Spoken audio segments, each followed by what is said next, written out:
Praise the Lord. கர்த்தரும் இரட்சகருமாகிய இயேசு கிறிஸ்துவின் இனிய நாமத்தினாலே உங்களுக்கு என் அன்பின் வாழ்த்துக்கள். இந்த நல்ல நாளை காண செய்த தேவனுக்கு ஸ்தோத்திரம் உண்டாவதாக. கர்த்தர் உங்களோடு இருந்து உங்களை ஆசீர்வதித்து நடத்துவாராக. நியாயாதிபதிகளின் புஸ்தகம் 5வது அதிகாரம் 31வது வசனம். கர்த்தாவே, உம்மை பகைக்கிற யாவரும் இப்படியே அழிய கடவர்கள். அவரில் அன்பு கூறுகிறவர்களோ வல்லமையோடே உதிக்கிற சூரியனை போல இருக்க கடவர்கள் என்று பாடினார்கள். கர்த்தருடைய பரிசுத்த நாமம் மகிமைப்படுவதாக. ஒரு பெரிய வெற்றிக்கு பிறகு தெபோராள் பாடின பாடல். தெபோராளும் அவளோடு இருந்தவர்களும் சேர்ந்து இந்த பாடலை பாடுகிறார்கள். எப்படி பாடி முடிக்கிறாங்கன்னா, யார் யார் தேவனிடத்தில் அன்பு கூறுகிறார்களோ அவர்கள் எப்படி எழும்புவார்களா?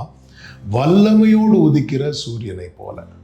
இந்த சூரியன் உதிக்கிறது நமக்கு நன்றாய் தெரியும். சூரியன் உதிப்பதற்கு முன்பதாக அவ்வளவு இருள் இருக்கும், மொத்த இருளும் சூழ்ந்திருக்கும்,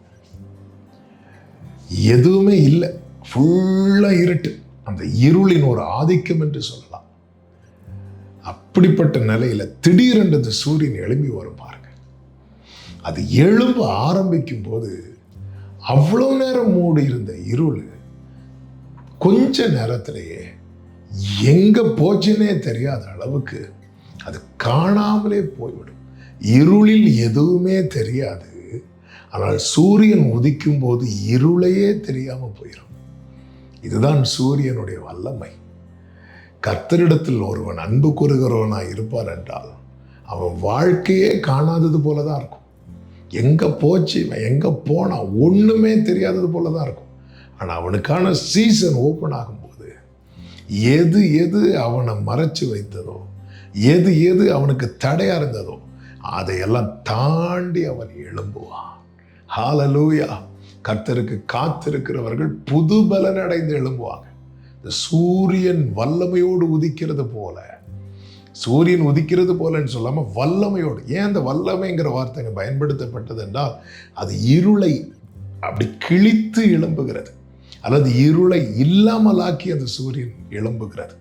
அப்படிதான் தேவ பிள்ளையே, இன்னைக்கு ஒருவேளை நீ எழும்புவதற்கான எந்த சாத்தியமுமே உன் வாழ்க்கையில் இல்லாமல் இருக்கலாம். ஒரு காரியத்தில் உறுதியாரு. எதுல? தேவனிடத்தில் அன்பு கூற. தேவனிடத்தில் அன்பு கூற. தேவனிடத்தில் அன்பு கூறுறவங்க என்ன செய்வாங்க?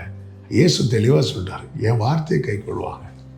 உண்மையா ஆண்டவரை நேசிக்கிறவங்க வேர்டை நேசிப்பாங்க.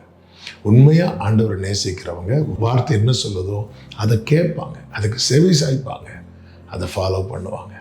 அவங்க வாழ்க்கை இன்னைக்கு ஒண்ணுமே இல்லாதது மாதிரி தான் இருக்கும். திடீரென்று ஒரு விடியற் காலம், அந்த விடியற் காலத்தை தீர்மானிக்கிறது இந்த சூரியன் தானே.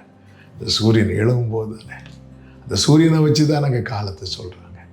கர்த்தர் உங்களை அடையாளமாய், அநேகருக்கு அடையாளமாய் கர்த்தர் நிறுத்துவார். தேவனிடத்தில் அன்பு கூறுகிறவர்கள் வல்லமை எழும்புவார்கள். கர்த்தர் உங்களை ஆசீர்வதிப்பாராக. ஜெபிக்கலாமா? எங்கள் நல்ல தகப்பனே, இரக்கமுள்ள தேவனே, அப்பா, உம்மிடத்தில் அன்பு கூறுகிறவர்களா எங்களை மாற்றும். இயேசுவின் நாமத்தில் பிதாவே, ஆமென்.